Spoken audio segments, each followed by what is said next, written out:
Berjumpa kembali dalam program Bible Everyday. Hari ini kita akan lanjutkan pelajaran kita di 2 Raja-Raja pasal yang ke-12.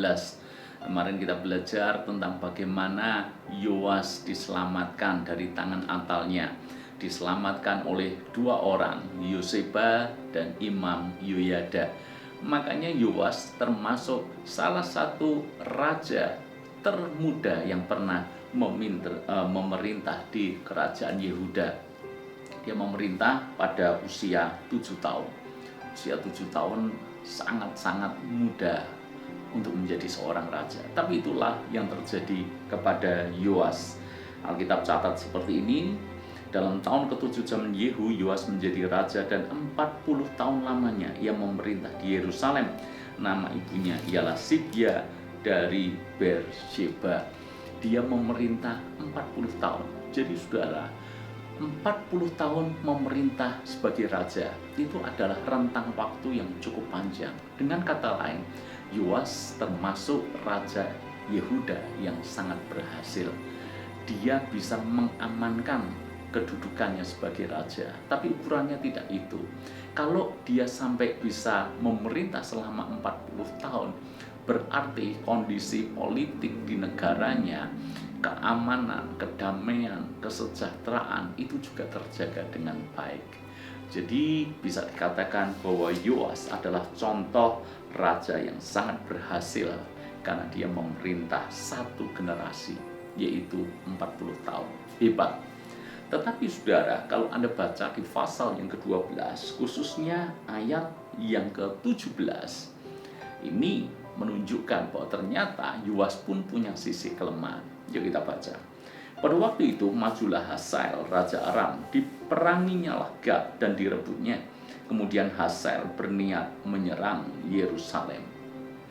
Tetapi Yoas raja Yehuda mengambil segala persembahan kudus yang telah dikuduskan oleh para leluhurnya, yakni Yosafat, Yoram, dan Ahazia, raja-raja Yehuda, dan persembahan-persembahan kudusnya sendiri, juga segala emas yang terdapat dalam perbendaharaan rumah Tuhan dan istana raja, dikirimkannya lah semuanya itu kepada Hazael raja Aram. Maka tidak jadi lagi Hazael menyerang Yerusalem. Di titik ini saya sebetulnya cukup terkejut melihat keputusan yang dibuat oleh Raja Yoas.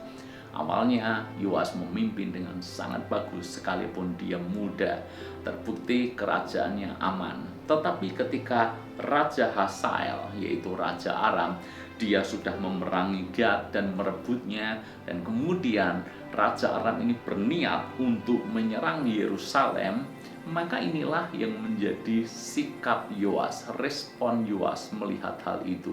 Bukannya menyiapkan diri untuk berperang, memerangi Raja Aram, bukannya minta petunjuk Tuhan, bukannya minta anugerah Tuhan supaya negaranya aman daripada serangan Raja Aram itu.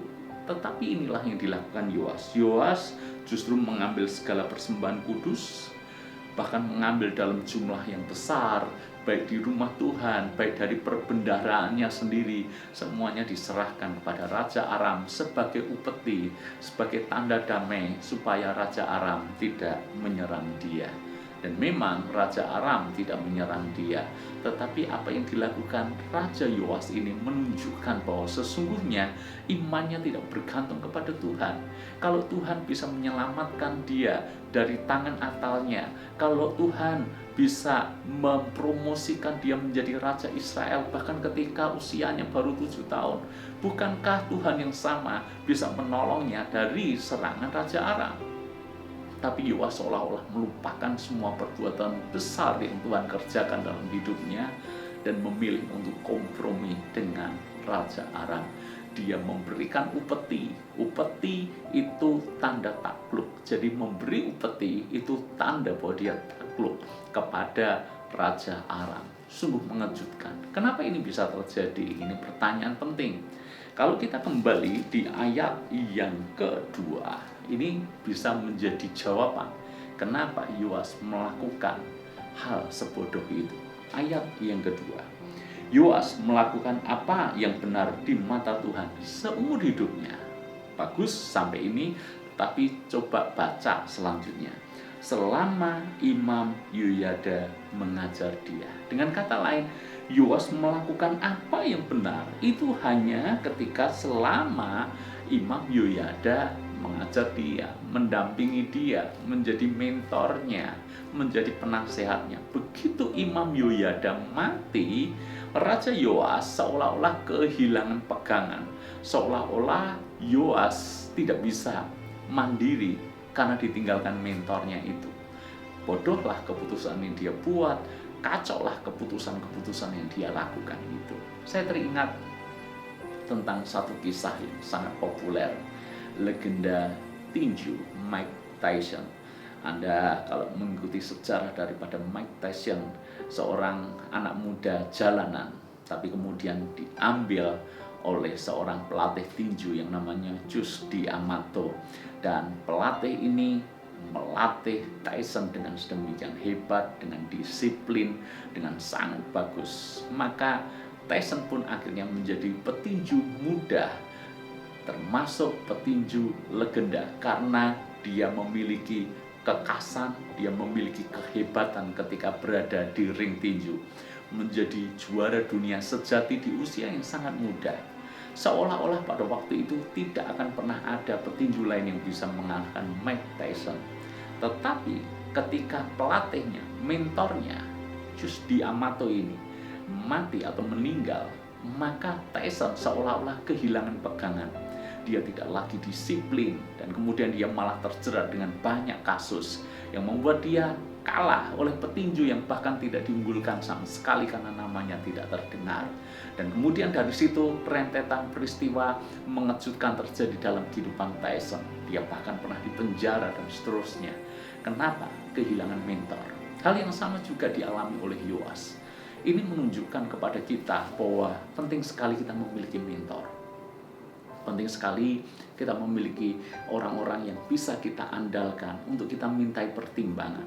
Orang-orang yang bisa menuntun kita untuk kita dekat dengan Tuhan dan kita mengambil jalan-jalan yang benar. Orang-orang yang mungkin adalah pemimpin rohanimu. Di gereja Anda memiliki pemimpin rohani, atau mungkin Anda bisa temukan orang-orang yang Anda bisa percayai, orang-orang yang bijak, orang-orang yang berhikmat, dan tentu saja orang-orang yang takut akan Tuhan. Kalau memang Anda menemukan ini, jadikan dia mentor dalam hidup Anda. Dan yang penting juga hal yang kedua adalah, sekalipun Anda punya mentor, Anda harus belajar untuk mandiri. Jika tidak, sewaktu-waktu mentor ini tidak lagi bersama dengan kita, maka hidup kita tetap akan benar, tetap akan tegak, tetap lurus jalan kita. Jangan sampai kita punya mentor itu bagus, baik, tetapi ketergantungan kita kepada mentor itu penuh. Nanti ketika mentor tidak bersama dengan kita lagi, maka kita akan seperti Yoas yang melakukan keputusan bodoh, seperti Mike Tyson yang ditinggal oleh mentornya dan langsung hidupnya berubah drastis. Jangan sampai hal itu terjadi dalam hidup kita. Jadi milikilah mentor, tapi hal yang kedua adalah latih disiplin diri kita sehingga kita juga bisa mandiri. Hal ini menjadi cukup penting kalau kita mulai terapkan dalam hidup kita. Mulailah berdoa kepada Tuhan. Mintalah ditemukan orang-orang yang bisa menjadi mentor Anda. Dan kedua, latihlah diri Anda, disiplinkan diri Anda untuk Anda bisa mandiri bahkan ketika mentor tidak lagi bersama dengan Anda. Tuhan